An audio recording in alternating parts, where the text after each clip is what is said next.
Hello नमस्कार, मैं आनंद आचार्य। आज का इस वीडियो को मैंने तैयार किया है विशेषकर उन छात्रों के लिए जो इस बार बीपीएससी इंटरव्यू देने जा रहे हैं, खासकर 64वीं बीपीएससी इंटरव्यू को लेकर के एक सीरीज के साथ मैं इसे शुरू करना चाह रहा हूं कि किस किस चीज़ों पर फोकस आपको करना होगा जिसके कारण आपको मार्क्स अपेक्षाकृत ज़्यादा हो सके। यह वीडियो उन छात्रों के लिए भी काफ़ी उपयोगी हो सकता है जो आगामी वर्षों में इंटरव्यू देने की कोशिश करने वाले हैं, उनके लिए भी, और साथ ही साथ नए छात्रों के लिए भी ज़रूरी हो सकता है कि आखिर का 3 चरणों वाला यह जो परीक्षा जो है, इसमें एक महत्वपूर्ण और फाइनल जो चरण है, जो इंटरव्यू है, इनमें हमें किस किस चीज़ों पर कितना फोकस हमें करना होगा, इन चीज़ों को लेकर के भी हम चर्चा करने जा रहे हैं। तो खैर चलिए, सबसे पहले इंटरव्यू के स्तर पर देखना होगा कि हमें किस किस चीज़ों पर फोकस करनी होगी। तो इंटरव्यू, जैसा कि आप सबको पता कि संपूर्ण जो सिलेक्शन होता है उसमें से 12 से 15% मार्किंग का जो है इंटरव्यू है। ये एक व्यक्तित्व परीक्षण है। व्यक्तित्व परीक्षण यानी पर्सनालिटी टेस्ट है।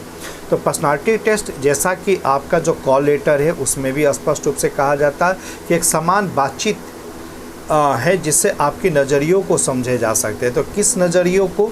तो नज़रिया में स्पेशली जो बातचीत होती है, जो आपकी बैलेंसी को देखना होता है, ख़ास करके आपके मेहनत रूपों को देखना होता है, आपकी तत्परता को देखना होता है, और आपके समझ को भी देखनी होती है। इन्हीं चीज़ों को लेके यही नज़रिया है।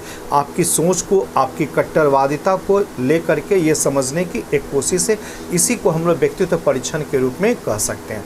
चूँकि यह इंटरव्यू बीपीएससी का है, सिविल एग्ज़ाम्स का है, तो निश्चित तौर पर आपकी प्रशासनिक क्षमता वाले समझ को देखना वहाँ जरूरी होता है। उसी चीज़ों से रिलेटेड आपके सवाल भी पूछे जाएंगे।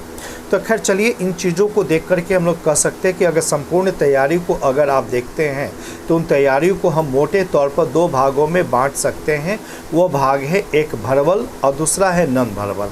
जहाँ तक नॉन वर्बल की चर्चा होती है, वह जो है स्पेशली आपका ड्रेस, आपके मैनर, आपके प्रेजेंटेशन, आपके आई कांटेक्ट, ये सारे सेक्शन से संबंधित होते हैं कि सामने वाले बोर्ड के साथ आप कितनी तत्परता, कितनी बेहतरीन से, कितने मैनर, कितने सुलझे हुए व्यक्तित्व के साथ आप उनको प्रस्तुत किए।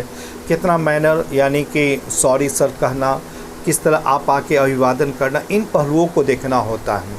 ये आपके ये नॉन वर्बल सेक्शन आता है। कहा जाता है कि जैसे ही आप इंटरव्यू बोर्ड में शामिल होते हैं, जैसे इस रूम को कहते हैं मे आई कमिंग सर, या क्या मैं अंदर आ सकता हूं, तो आपकी जो लुकिंग है, आपकी जो एक समान जो एक आभा जो वहां प्रस्तुत होती है, उसी के आधार पर अनुमान लगा लेता है कि यह स्टूडेंट किस स्तर पर है। यानी कहने का मतलब है आपको जो मार्क्स मिलना वो 50% लगभग वहीं पर तय हो जाती है। लेकिन जब जा कर के आप बैठते हैं, वहाँ पर फिर बातचीत का दौर शुरू होता है। कई लॉजिक, कई टेक्निकल चीज़ें, कई टर्मोलॉजी, कई अंडरस्टैंडिंग चीज़ें जब आपकी समझ आती है तो नेचुरली आपके मार्क्स अप जाता है। तो ये डिपेंड आप पर करता है कि आप मार्क्स कैसा चाहता है, डिफेंसिव एक्शन में जाते हैं या ऑफेंसिव एक्शन में। जहाँ तक रहा डिफेंसिव एक्शन की बात है, तो आप सिंपल तरीके से मैक्सिमम सवालों, विवाद से रहित सवालों पर आप सॉरी कह करके आप निकल सकते। कम सवाल भी दीजिए, कम उत्तर भी देंगे, इसमें भी जाए। लेकिन इसमें अगर कम उत्तर देते हैं, अगर अंडरस्टैंडिंग अपनी दिखा नहीं पाते हैं, तो निश्चित तौर पर आपको मार्क्स कहाँ ज़्यादा मिलेंगे, तो सिंपल ही मिलेंगे। अगर मार्क्स चाहिए तो प्रत्येक पर एक सोच, प्रत्येक पर एक समझ, प्रत्येक लॉजिक पर आपकी जो अंडरस्टैंडिंग, एक विचार, एक विकल्प, एक यानी एक ऑप्शंस होना चाहिए। इन चीज़ों पर भी आपके मार्क्स मिलते हैं। यही वजह है कि हम लोग कहते हैं कि मुख्य परीक्षा के जस्ट बाद आप इंटरव्यू की तैयारी में लग जाए और अपनी लुकिंग, आपके चलने का ढंग, आपके बातचीत करने का ढंग, आपके लॉजिक, वो रूप है। और यही वजह है, कहा जाता है कि जिनकी इंटरव्यू अच्छी अगर है, तैयारी बेहतर हो चुकी है, उनके मुख्य परीक्षा क्वालिफाई करने की संभावना उनको सबसे ज़्यादा हो जाती है। क्योंकि वही पॉइंट है, वही चीज़ को समझना है। इसीलिए मैंने जो सेक्शन बताया कि इंटरव्यू की तैयारी बेसिकली 2 पहलू पर होता है। एक नॉन वर्बल सेक्शन जिसमें dress, eye contact, manner, presentation, ये चीज़ आता है। तो दूसरा जो है आपका वर्बल, जहाँ लॉजिक है। इस लॉजिक से आपसे जो निकाले जाते हैं आपकी ब्रिलियंसी, आपकी किस तरह आपके नॉलेज लेवल है वो। दूसरी चीज़ अंडरस्टैंडिंग, आपकी समझ को निकाली जाती, आपकी तत्परता देखी जाती है, आपके मैच्योरनेस को समझा जाता और साथ ही साथ आपके मेहनतपन को भी देखा जाता कि आप कितना मेहनती हो सकते हैं। तो ये चीज़ें जो सवाल जवाब होता है, यही सवाल जवाब, इसलिए इंटरव्यू में बहुत ज़्यादा मायने नहीं है कि क्या क्या पढ़ें, पूरे सिलेबस से मायने नहीं है।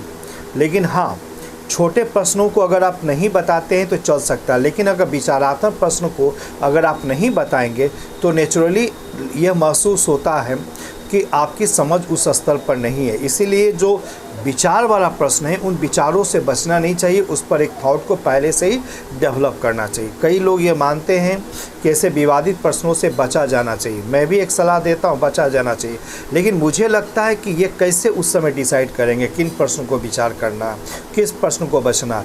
तो तैयारी तो अभी से बेहतर हो करके करनी पड़ेगी, ठीक है। जैसे देखिए अब क्या समझ में आ सकते हैं, जैसे मैंने कई लोगों से पूछा कि जिला प्रशासन क्या है, आपकी भूमिका क्या होती है। अब कई लोग जिला प्रशासन को नहीं जानकारी रख पाते हैं, तो कहीं ना कहीं यहाँ पर तो कहना पड़ेगा जिला प्रशासन क्या है। प्रशासन का सबसे आधारभूत इकाई है और ये जिला स्तर पर इकाई लगभग 300 वर्षों से चली आ रही है। जिला स्तर पर ही जो जिलाधिकारी होते हैं क्षेत्र में शांति और विकास के लिए उत्तरदायी माने जाते हैं।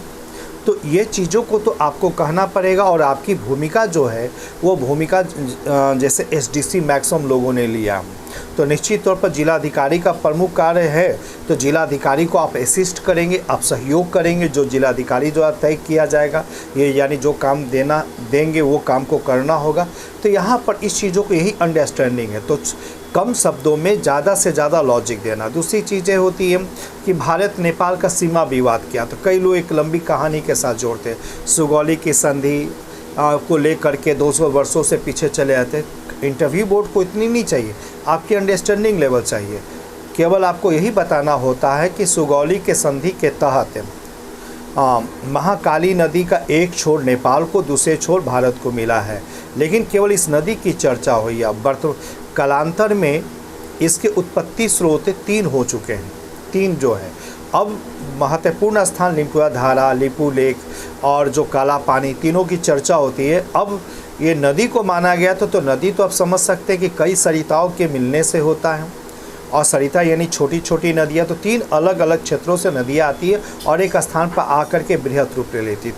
तो विवाद इसी मुद्दे को लेकर के है। तो इसीलिए हम लोग वहाँ पर कहते हैं कि जो सुगौली के संधि के दौरान नदी का आधार जो दिया गया तो प्रवाहमान नदी का था, लेकिन आज जो चर्चा हो रही नदी की उत्पत्ति को लेकर के, किसी ने कहा कि लिपू लेक से हो रहा है, जिससे भारत कह रहा है लिपू लेक से, इसलिए भारत के पक्ष में, जबकि वो काला पानी को लेकर के मानते। तो यही जो पूर्व व पश्चिम का जो है ना, यही विवाद का कारण है। उसी प्रकार गलवान घाटी का मुद्दे को सवाल पूछ सकते, गलवान घाटी क्या, क्यों चर्चा में। तो हम लोग कह सकते भारत और चीन के जो सीमा विवाद है उसमें 33 स्ट्रेटजिक यानी सामरिक दृष्टि से महत्वपूर्ण क्षेत्र हैं, उनमें से एक गलवान भी है। तो गलवान पर अपने प्रभाव को बढ़ाना न केवल चीन चाहता बल्कि भारत भी चाहता। तो इस चीज़ों को आप अगर सम्मान यानी क्या है शब्द को चर्चा करेंगे तो निश्चित तौर पर आपकी समझ ज़्यादा बेहतर समझ में आएगी, बता पाएंगे, और अगर ये बताएंगे तो मार्क्स मिलेगा। उसी प्रकार एक अन्य सवाल को ले कि बिहार अगर विकास नहीं हुआ तो क्या कारण है, कोई 5 कारण को बताएं। तो कई लोग अशिक्षा, गरीबी, ये चीज़ों को देते हैं। तो ये सामान्य सा चीज़ है, लेकिन अगर इन चीज़ों को अगर डायमेंशन को व्यापक लेके कहेंगे कि बिहार की अगर गरीबी है, अगर बिहार का अपेक्षित विकास नहीं है, तो इसके लिए कई स्तर की कमियां देखी गई है, जिसमें सामाजिक, आर्थिक, राजनीतिक, सांस्कृतिक, इन 4 कारणों से, चारों कारणों का अगर एक एक पॉइंट को व्याख्या कर देंगे तो एग्जामिनर को लगेगा कि आपकी सोच काफ़ी व्यापक है। उन चीज़ों को अगर मौका दिया जाए तो नेचुरली वो व्याख्या कर पाने की स्थिति में, उसी क्रम में जब इंटरेस्ट उनकी आती है तो आपसे ऐसे सवाल और पूछे जाते हैं ताकि आपका अंडरस्टैंडिंग लेवल बेहतर हो सके, ठीक है। तो ये चीज़ों को अगर आप पर डिपेंड करता है कि आप अपनी अंडरस्टैंडिंग को कहाँ दिखाते हैं। डिफेंसिव है तो स्वाभाविक आपके मार्क्स 60 से लेकर 80 के बीच में आएंगे। अगर आप ऑफेंस ज़्यादा जाते हैं, ऑफेंस कहने का मतलब अपने विचारों से हर मुद्दे पर एक समझ से अंडरस्टैंडिंग दिखाते हैं, तो मार्क्स आपके 100 के आसपास भी, 100 प्लस भी आ सकते हैं। तो इन चीज़ों को हमारे यहाँ खास करके मैं अगर इंटरव्यू बोर्ड का पैनल का अगर मैं प्रमुख होता हूँ तो मेरी कोशिश होती है कि अंडरस्टैंडिंग लेवल को मैं देखूँ, थोड़ा सा मैनर देखता हूँ लेकिन अंडरस्टैंडिंग लेवल क्या सामने वाले विद्यार्थी, मेरी सोच होती है कि क्या सामने वाले विद्यार्थी पर भरोसा किया जा सकता है कि अगर इनको एडमिशन दिया जाए तो नेचुरली ये एडमिशन से संभाल पाएंगे। क्योंकि यहाँ देखिए उस तत्परता को देखी जाती है जिसमें कहा जाता कि मात्र 1% प्रशासन है और 99 पर भारी पड़ता, तो 1% पर कैसे दिया जाए? एक जिम्मेदार व्यक्ति को दिया जाए, एक मेहनतकश व्यक्ति को दिया जाए, एक समझदार व्यक्ति को दिया जाए। तो ऐसी ही स्थिति को खोजने की कोशिश होती है कि नहीं, इनमें वो क्षमता दिखती है, वो नेतृत्व क्षमता दिखती है, उनकी अंडरस्टैंडिंग दिखती है कि ये चीज़ों को मैनेज कर सकते हैं। तो इंटरव्यू यही चीज़ें हैं और यही चीज़ों को आपको अपने स्तर से डेवलप करना होगा। हम कई वीडियो आज के बाद इस चीज़ को शुरू करने जा रहे हैं, खास के प्रश्नों के साथ जुड़ेंगे। ये इंट्रोडक्शन था जिसमें हम आपको बताने का प्रयास किए कि आपको तैयारी किस किस चीज़ों पर फोकस करनी है, इसीलिए मैंने इस वीडियो को तैयार किया। आज से एक न्यू बैच भी हो रहा, उसके लिए भी यह है। लेकिन नेक्स्ट टाइम से मेरी कोशिश, जो कल से कोशिश होगी कि प्रतिदिन जो एक घटना घटती है उस घटना पर एक विचार को देना ज़्यादा ज़रूरी होगा। आज के लिए इतना ही।